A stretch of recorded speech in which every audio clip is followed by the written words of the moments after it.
My husband's friend, Victoria's daughter, Sophia, was riding a bicycle in the neighborhood and hit my daughter Emily, breaking her bone and causing her to vomit blood. She then ran over her again repeatedly. I was furious and shouted at her. At that moment, Victoria, who was standing nearby and gloating, immediately came over and slapped me across the face. She only vomited a little blood and didn't die. Why should I be blamed for that? Later, I was falsely accused of being a mistress and beaten to the ground by others. My daughter, who had not received medical attention, was in critical condition. My husband rushed over, hugged his wife and daughter, and comforted them.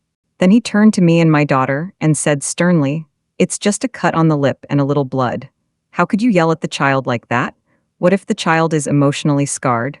Physical wounds heal quickly, but emotional wounds may take a lifetime to heal." Later, he brought out the divorce agreement, "Sign this, and once I've comforted them, we can remarry." He had previously said that if he pampered Victoria and her daughter 99 times, he would completely let go of them and return to being a good husband and father. My daughter and I had already suffered countless wounds from his repeated betrayals, so I signed the agreement calmly. There's no point. I plan to find a new husband and a new father for my daughter. Emily, don't worry, Mom is fine.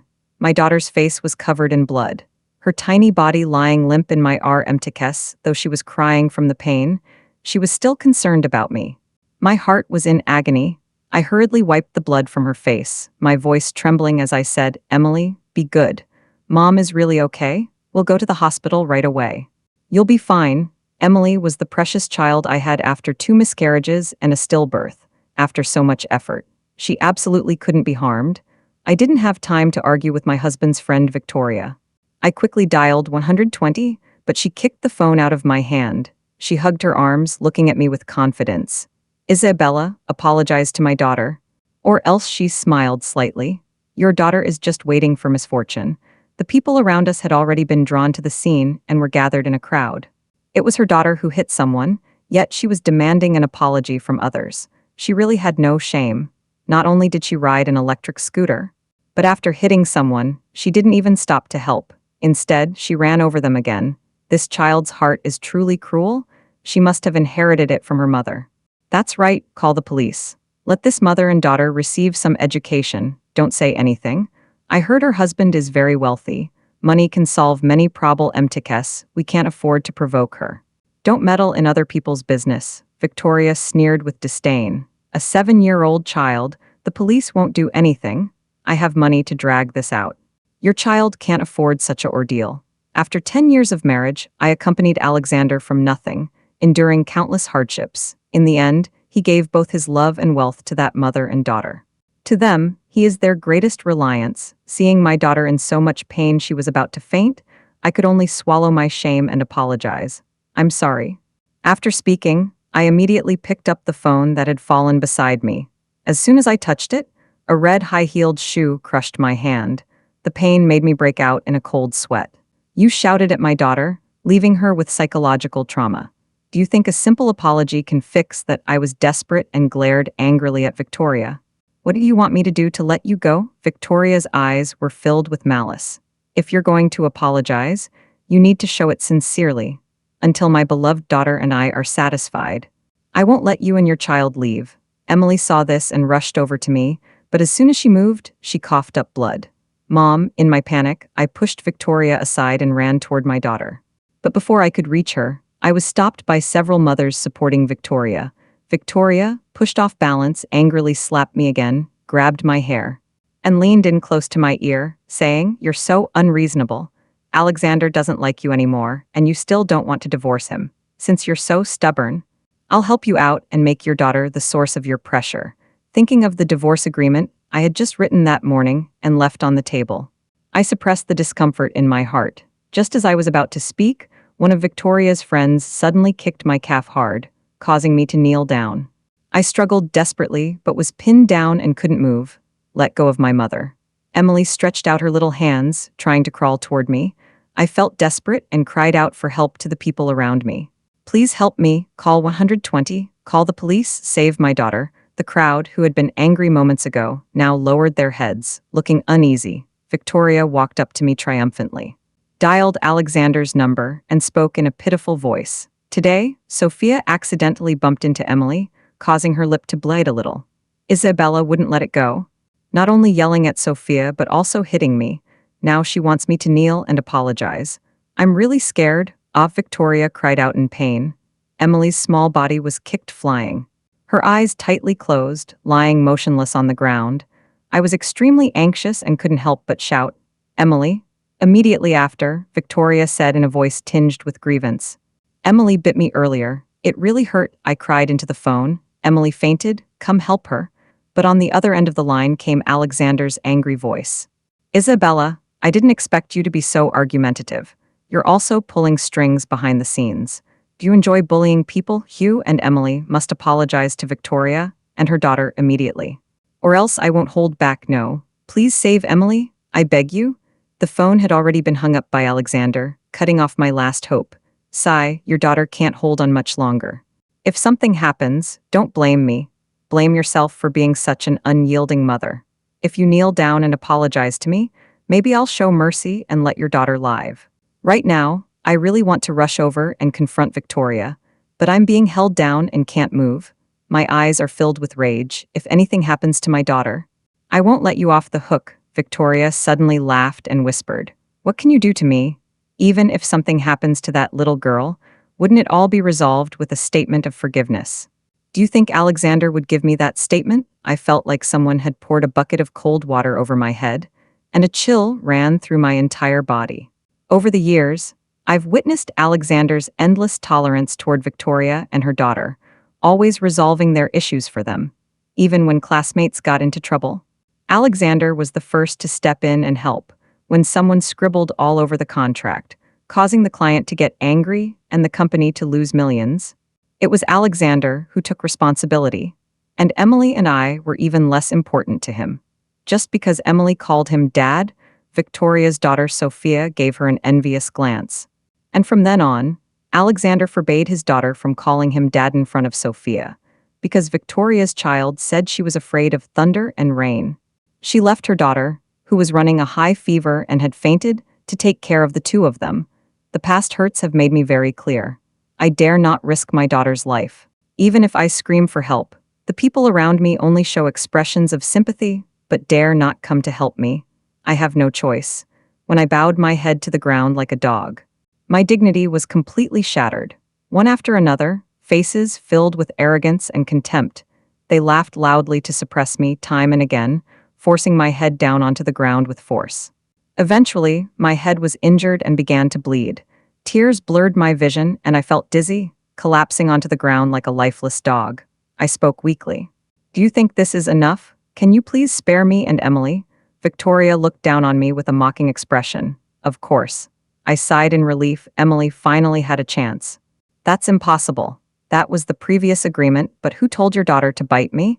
I'm in a bad mood now. She should just wait obediently." Anger surged through me.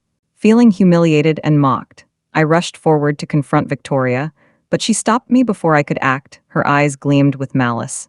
"A shameless person dares to attack me? Today, I'll teach you and your little friend a lesson." Fists rained down on me like a storm. Her followers were arrogant, beating me while shouting insults. "This is Harrison Group's president's wife. How despicable, a homewrecker. If the mother isn't proper, the child will grow up to be trouble. We should just get rid of both of them and spare everyone the trouble." Panic surged through me. I quickly crawled over to Emily, bent down to protect her, and endured the repeated attacks, blood trickling from the corner of my mouth. If it weren't for my maternal instincts, I would have fainted long ago. I'm not the other woman. I have a marriage certificate. I'm Alexander's wife. At that moment, someone laughed softly. "You're so naive. Everyone knows your daughter can only call him Mr. Jiang, while Victoria's daughter Sophia calls him Daddy Jiang." Those who had felt some sympathy for me began to whisper among themselves. No wonder she always looked so helpless when asked about her child's father. Yeah, her family doesn't even have wedding photos or family portraits. Their marital relationship is truly suspicious. It seems she's not only a mistress but an unappreciated one. My child and Sophia Emily are in the same class. At every parent-teacher meeting, Jiang Zong always appears as Sophia's father. What a pity. Emily is so well-behaved and understanding. Yet she has such a mother. Just as I felt helpless, I suddenly heard someone shout, "Make way! Jiangzong is coming." The entourage members smiled and greeted Alexander and Victoria. Alexander's expression was grim, and his eyes betrayed deep sorrow. He held Victoria, who was crying uncontrollably, tightly in one arm, while gently lifting Sophia, who was huddled nearby, into the other, whispering words of comfort. It seemed as though the mother and daughter were the ones truly suffering, finally. I cried out to him, "Emily is unconscious, please take her to the hospital?" He finally glanced at me with a frown. Seeing how distraught I was, he paused for a moment. "How did you end up like this?" "I just wanted him to save Emily quickly. I didn't have time to explain," Victoria said weakly. "Everyone thinks Isabella was too harsh.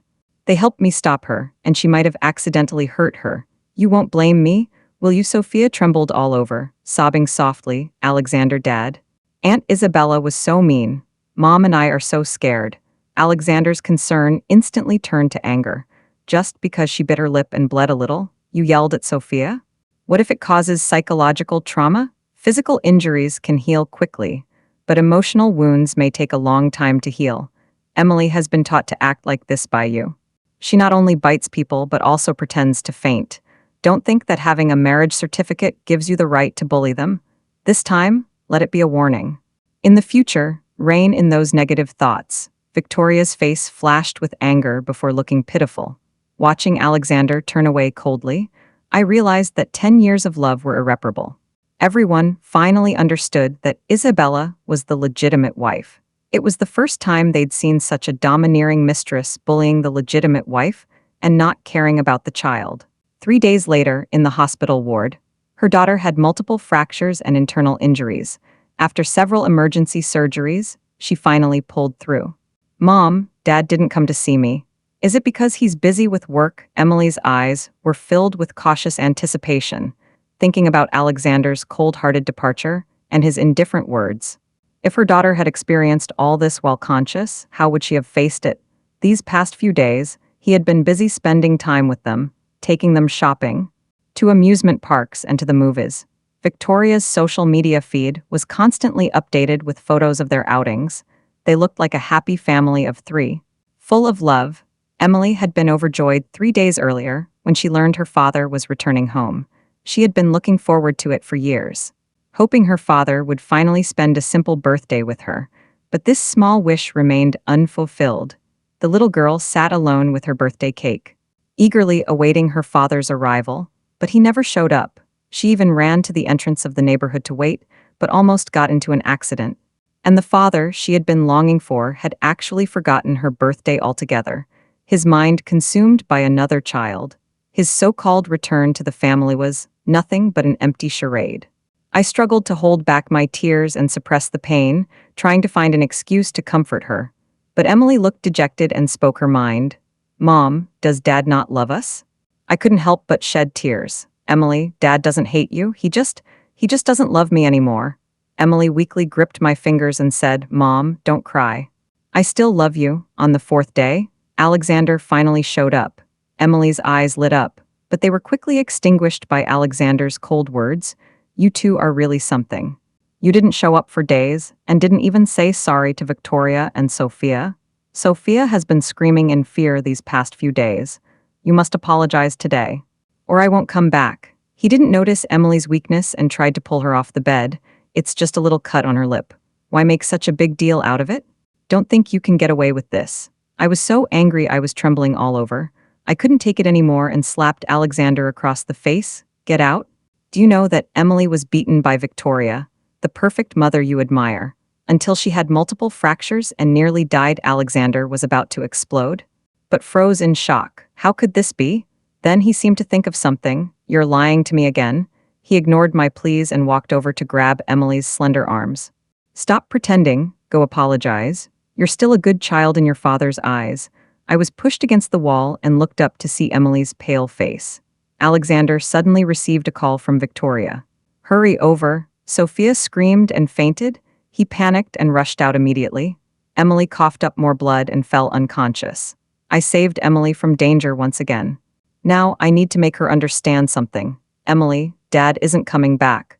We don't have to wait for him anymore, okay? Actually, I've wanted to end this for years. When I first found out he was with Victoria, we had a huge fight. I even mentioned divorce when I was at my wit's end, but he always refused, accusing me of being heartless for not showing any compassion toward Victoria, a divorced woman with a child. Later, when I calmed down, I realized that the once lively and cheerful Emily had become extremely sensitive and fragile. That's when I truly understood how much divorce affects a child. After that, Alexander decided to compromise, promising to spoil Victoria and her daughter 99 times before returning to our family, never contacting them again, and striving to be a good husband and father. Though I didn't hold much hope, seeing the love in Emily's eyes for Alexander made me waver a bit. Over the years, he has hurt me and Emily countless times, yet he continues to spoil Victoria and her mother, with the number of times exceeding 100. Alexander has broken his promise. I am trying to figure out how to minimize Emily's pain while also helping her understand the reality of the situation. Just then, Emily suddenly said, "All right, we don't need Uncle anymore." Tears welled up in both Emily's and my eyes. A few days later, Alexander came to the hospital again and threw the divorce agreement at me. "Sign it. Once I've settled things with them, we'll remarry." I stared blankly at the divorce agreement in my hands. Seeing my inaction, he furrowed his brows. "I keep my word. If you don't trust me, I can put all the property in your name. That way, you won't doubt my intentions to remarry," recalling his earlier conversation with a friend in the hallway. "Aren't you afraid this will cause trouble? If the person is gone, the money is gone too?" He spoke confidently. "She loves me so much, I know it in my heart. Back then, when I was so poor, she still chose to be with me, enduring so much hardship without a single complaint. Even after learning about my affair with Victoria, she didn't choose to divorce me, she only begged me to remarry her. Unfortunately, this time, Emily and I no longer planned to wait for him. When his secretary brought the newly revised agreement, I picked up the pen and signed without even looking up. From then on, we each went our separate ways. Alexander nodded slightly and was about to leave when Emily called him back. "Uncle, I brought you a painting." The painting depicted a family of 3 happily flying a kite in the park, with bright smiles on everyone's faces. I felt a lump in my throat. Alexander took it and said, "Sophia isn't here, you can call me Dad." But Emily just kept her head down and didn't say a word. Alexander didn't hear the word Dad and didn't think much of it. So he turned around and left with his secretary. As he turned, the painting fell to the ground like trash. The smiling faces of the family in the painting looked particularly ironic. Emily finally couldn't control her emotions and burst into tears. "I'll never call you Dad again. I don't want you anymore." While Emily was in the hospital recovering from her injuries, Alexander never once came to visit. Victoria, on the other hand, sent me a WeChat message to brag about it. "Those who can endure suffering are destined to suffer. You spent over a decade with him, and in the end, it all went to me." She sent me photos of the luxury items Alexander had purchased for her, including a sports car and a diamond ring worth millions. "A man's love is where his money is. The money he spent on you over the years probably doesn't even compare to what I've spent." I didn't respond. She probably doesn't know that Alexander went to comfort her to get a divorce. And all the assets in the agreement were transferred to me. Otherwise, how could she have the nerve to come looking for trouble in front of me? It's okay. I believe she'll figure it out soon. I found the records of all the money Alexander spent on Victoria over the years in my phone backup. Unfortunately, over the years, I left the workplace, my marriage fell apart, and I gradually drifted apart from my old social circle. For a moment, I couldn't find a suitable legal team to handle the matters that followed. I flipped through my sparse contact list. Suddenly, my gaze landed on a name. I hesitated for a long time before finally making the call. After hanging up, I went to the hospital bedside and sat with Emily, reading comics together. Lately, Emily's mood has been noticeably low, and she doesn't seem very happy all day. At such a young age, she's afraid to worry me and bears it all silently. But after all, she's only 7 years old, and her attempts to appear strong are easily noticeable. I gently stroked her little face, feeling a mix of sadness and concern. Emily noticed my mood and looked up at me, saying, "Mom, are you a little upset?" "You can talk to Emily about it." After thinking it over, I decided to have a heart-to-heart talk with Emily to help her resolve her concerns. "Emily, Mom is so happy to be with you every day. But I want you to be happy too. Even if Mom and Dad get divorced, you can still call or text Dad if you miss him. but Emily shook her head firmly. Mom, Uncle doesn't want us anymore, and I don't want him either. Emily has Mom, and that's enough. Emily knows that Mom is the person who loves me the most in this world, and I also love Mom the most. The child's eyes were clear and innocent, filled with dependence and love for me. I couldn't help but feel a bit teary-eyed and gently hugged Emily. My daughter and I silently agreed not to mention Alexander again. I will strive to heal Emily's pain with love and time. We snuggled together, enjoying a comic book. When Nathan arrived, he brought a cute capybara plush toy and a pretty little dress for Emily, gently stroking her head and smiling as he asked, "This is your belated 7th birthday gift. Do you like it?" Emily looked at me quietly, her eyes full of anticipation. I nodded, and she immediately broke into a bright smile. "Thank you, Uncle. Emily loves it." Seeing Emily finally smile sincerely, my heart warmed. I felt a bit guilty and thanked Nathan. But Nathan waved his hand and smiled, saying, "We're old classmates. There's no need to be formal. Besides, Emily is so well-behaved, I like her very much." He patiently stayed with Emily, reading comics and telling stories. And the entire afternoon was filled with laughter and joy in the hospital room. The next day, Emily excitedly stared at the door. When she saw Nathan arrive, a clear expression of joy appeared on her face. From then on, Nathan made time every day to visit Emily, play games with her, tell her stories, and bring her snacks and toys. Emily's smiles grew more frequent, and she even started calling Nathan on her own to ask if he would come that day. It only takes a little time and patience to make a 7-year-old happy. But Nathan's gaze toward me grew increasingly intense. I wasn't a naive young woman. I understood what his eyes meant. I had wanted to confront him and clarify things many times. Seeing Emily gradually become dependent on him, as if she had finally experienced the fatherly love she had been deprived of for 7 years, and that she was receiving it from another man. The words I had intended to say remained unsaid. Until the day of discharge, Nathan expressed his feelings to me. "Emily is still young. She needs a father and a complete family. Can you give me a chance to protect you and your daughter?" I remember once when I was pushing Emily's wheelchair around the hospital. She saw a father gently comforting a crying child and accompanying him for an examination. At that moment, Emily watched quietly for a long time. She truly longed for a father's love. My heart has been deeply wounded and cannot heal easily. I'm afraid of making the same mistake again. I'm grateful for your help and support during this time, but when it comes to feelings, I'm not someone who takes things lightly. I won't destroy someone else's family just to heal my own wounds or find a father for my child.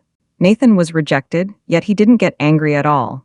Instead, he smiled as brightly as the stars. He said, "Thank goodness I've always stuck to my principles. Over the years, I haven't met the right person, so I've focused on my career. Now I'm still single, so you don't need to worry about that at all." The excitement and passion in his eyes made me look away. Unable to meet his gaze, I've just gone through an unhappy marriage, and it's hard for me to start a new relationship right away. And even if I were willing, my body might not be able to have children in the future. Can you understand that? I've had 2 abortions for Alexander, and 1 miscarriage.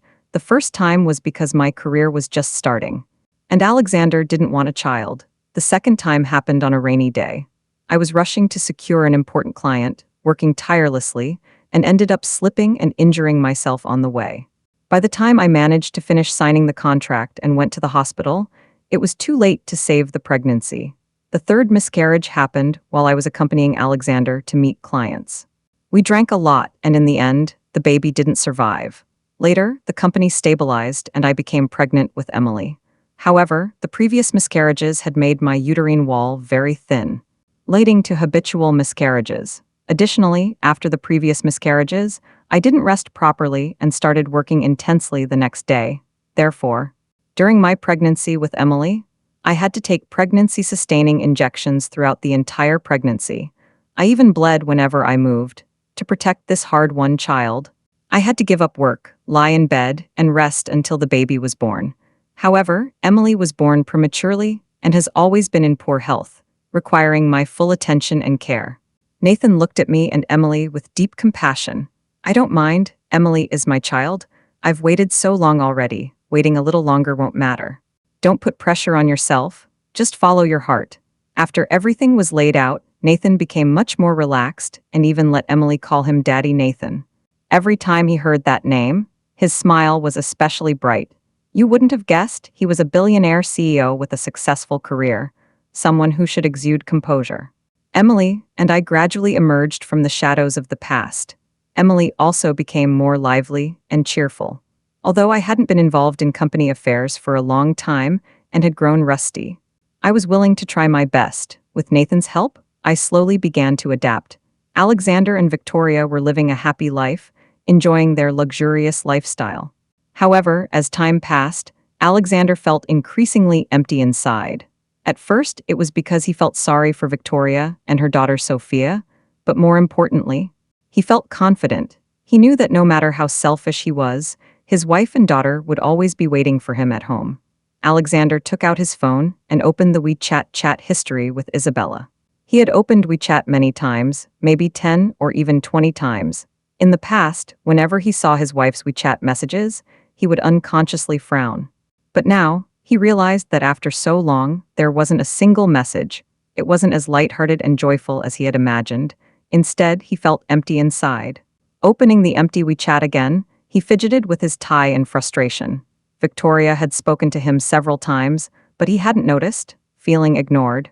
Victoria shook his hand and said, "Alexander, what are you thinking about?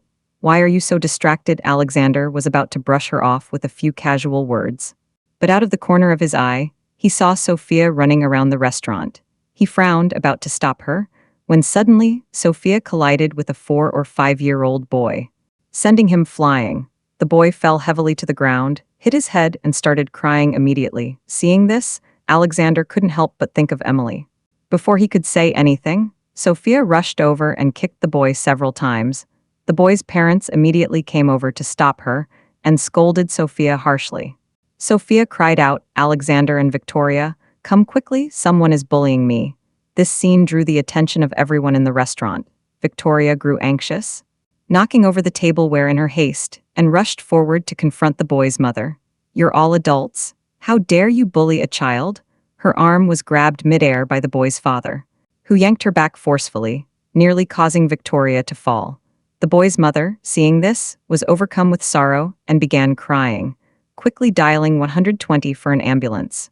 But Victoria refused to back down. "If you don't apologize to my daughter, don't expect the ambulance to save your child." Children are the softest part of a parent's heart. The boy was bleeding profusely, and his parents were both heartbroken and angry, but Victoria kept stirring up trouble. The boy's father clenched his fists. "Don't think I won't hit a woman just because you're one. Your daughter bumped into my son and kicked him several times. I only said a few lighthearted words to her, but she was way out of line."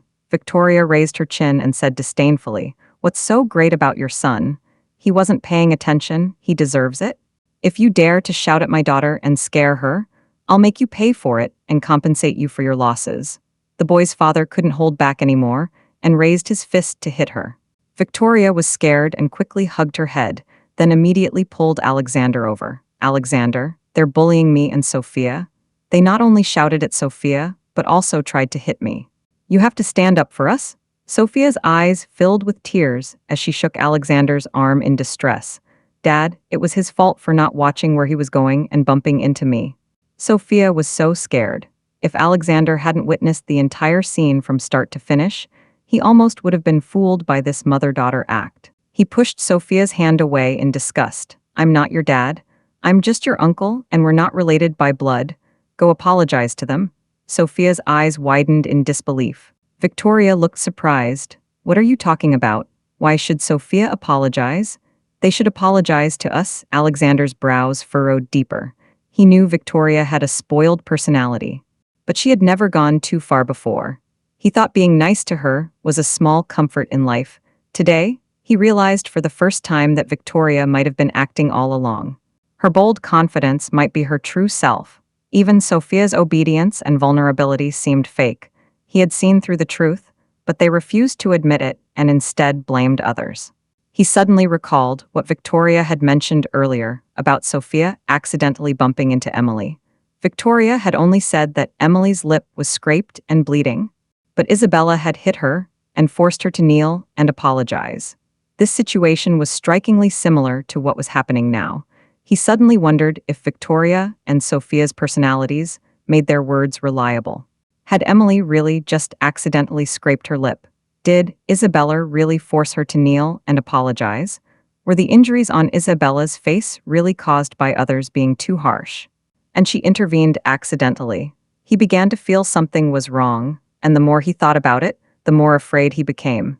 If the situation was the same as now, then Victoria would be the one pressuring her, and Isabella would be the one injured and forced to kneel and apologize. How terrible would that be? A sharp pain suddenly shot through his chest, and he panicked, gasping for air like a fish out of water. At that moment, he finally understood why he had been feeling so empty inside lately. Alexander turned and rushed out of the restaurant, eager to get home to see his wife and daughter. Victoria saw this and froze, immediately calling out to Alexander, but no matter how loudly she called, Alexander seemed not to hear her and disappeared in an instant. Victoria had always been hot-tempered, and after being pampered by Alexander for years, she had become even more arrogant. The man in front of her didn't seem ordinary. He was completely different from the Isabella she had known before, much harder to deal with. Plus, she had no one to help her. No matter how much she caused a scene, she couldn't stop him. Not only that, but she would have to pay a lot in compensation, and might even face detention. Victoria finally realized the severity of the situation and called Alexander in tears, describing herself as pitiful. Alexander rubbed his forehead. "Don't call me again. I've taken care of you enough over the years. If it weren't for you saying Sophia was psychologically affected, I would have cut ties with you long ago and returned to my family." Victoria screamed into the phone, emotionally broken. "You promised to take care of me. You can't go back on your word. Hurry up and transfer money to me. Find someone to help me. I don't want to be locked up," Alexander said indifferently. "I don't have any money left. I gave all my assets to Isabella when we divorced to make you happy. You'll have to figure it out on your own." Victoria, on the other end of the phone, felt utterly hopeless, as if someone had choked her. But Alexander no longer cared about any of that. He only wanted to return to his warm little home as soon as possible, kiss Isabella, and hug the adorable Emily. Just thinking about seeing the two of them made his heart feel warm. After getting off the plane, he rushed home but felt a bit nervous when he reached the entrance of the residential area. Although he believed Isabella and Emily would forgive him, he had indeed hurt them before. He decided to buy a bouquet of roses for Isabella and a plush teddy bear and a princess dress for Emily. He happily knocked on the door with the gifts, but no one answered after a long time. A neighbor kindly reminded him that the family hadn't been back for a long time, and the house had been empty for ages. Alexander didn't bother to respond to the neighbor. To him, this was their first home. Although they later became wealthy, Alexander had suggested buying a villa and moving in several times. But Isabella had always refused. She always said this place held their most precious memories. He found the key and opened the door, but as soon as he stepped inside, the dust in the air made him cough. The house wasn't warm, sweet, or filled with joyful sounds as he had imagined. Instead, it was deathly quiet, creating a terrifying atmosphere. The floor and tables were covered in dust, clearly indicating that no one had lived there for a long time. Alexander suddenly felt a pang of anxiety. He glanced at the dining table and noticed a cake with the number 7 stuck on it. Although the cake was still in a transparent box, it was covered in mold, clearly having been left there for a long time. He suddenly remembered that it was Emily's 7th birthday. On the day he broke up with Victoria, he had promised to celebrate Emily's birthday with her. He still remembered how happy Emily had looked, her eyes sparkling with joy. But later, both Emily and Isabella had been hurt. Not only had he not comforted them, but he had gone to comfort Victoria and her daughter instead. Alexander grabbed his hair tightly, feeling deeply regretful. He felt terrible, certain that Isabella and Emily must be angry with him. He hurriedly took out his phone and dialed Isabella's number, but it kept showing busy. He quickly opened Isabella's WeChat and sent an apologetic message with a glimmer of hope, but saw a big red exclamation mark, which made his heart sink. Isabella had blocked him. Alexander panicked. He wanted to find one of Isabella's friends to ask where she was, but he didn't know any of her close friends. Suddenly, he thought of something and hurried to the company. Sure enough, at the company, he not only saw Isabella, but also Emily. Isabella had become very poised and beautiful. completely different from the gentle, kind mother he remembered. Emily also looked very different from the cautious girl he remembered, smiling sweetly. Seeing this scene, Alexander felt a surge of joy, and the emptiness in his heart finally felt a little warmth. He was about to open his arms to embrace his wife and daughter with enthusiasm, but instead saw Emily throw herself into another man's arms. What was even more shocking was that Emily called that man Dad. Alexander froze on the spot. Emily and I had just entered the company when we saw Alexander. I was a bit worried that Emily might still be thinking about him, but I never expected the little girl to call Nathan Dad in front of Alexander. It seems she's completely let go, so I can finally relax. I looked at Alexander and felt he was a bit cold. What are you doing here, if I remember correctly? The company is mine now. Alexander paused for a moment, adjusted his expression, and smiled. I came to take you and Emily home. Let's remarry, seeing Alexander's hopeful expression. I couldn't help but find it amusing and laughed out loud. Alexander, who do you think you are? Marriage and family aren't something you can just have when you want them and abandon when you don't. Alexander moved his lips slightly. I'm sorry. I know I've hurt you and Emily over the years. I'll try my best to make it up to you both. I'll be a good husband and a good father. I promise. I shook my head helplessly. Alexander, aren't my words clear enough? We're divorced. Emily and I no longer need you. Please leave my company. Alexander looked at me in disbelief, then at Emily. Emily, come help Mom say something. Dad is here to take you home. Emily looked at Alexander, her eyes no longer filled with admiration. She pointed at Nathan and said, Uncle, you've got it wrong. You're Sophia's dad, not mine. This is my dad. Alexander's eyes immediately welled up with tears. Emily, do you remember your dad? Emily leaned her little head against Nathan's chest and looked up at him, saying, Daddy, I'm a little tired and want to sleep. I don't want unimportant people to disturb me. Nathan smiled, gently ruffled her curly hair, and said softly, All right, Daddy will go make those unimportant people leave. Emily looked at Nathan angrily and said, Daddy, you're so mean, you messed up my hair. Nathan laughed happily. It's okay if it's messy, Dad will fix it for you. I've learned a new method recently. You'll definitely like it. Alexander saw this scene and felt very annoyed. He shouted at Nathan, That's my wife and my daughter. Get out of here. Nathan gently covered Emily with her little Peppa Pig blanket and kissed her forehead.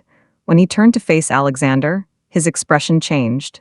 It seems like it's time for you to understand the truth. He took Alexander to the rooftop, where they stayed for a long time before coming down, both with some injuries on their faces. As soon as Nathan saw me, he immediately looked dejected, as if begging for my comfort.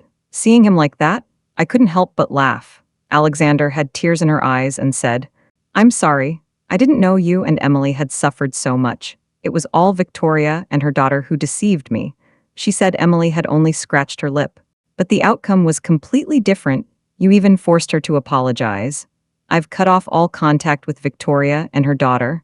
I'll do my best to make up for my mistakes. Can you give me another chance? It seemed like Alexander knew the truth from back then, but his apology sounded insincere. I shook my head and said no.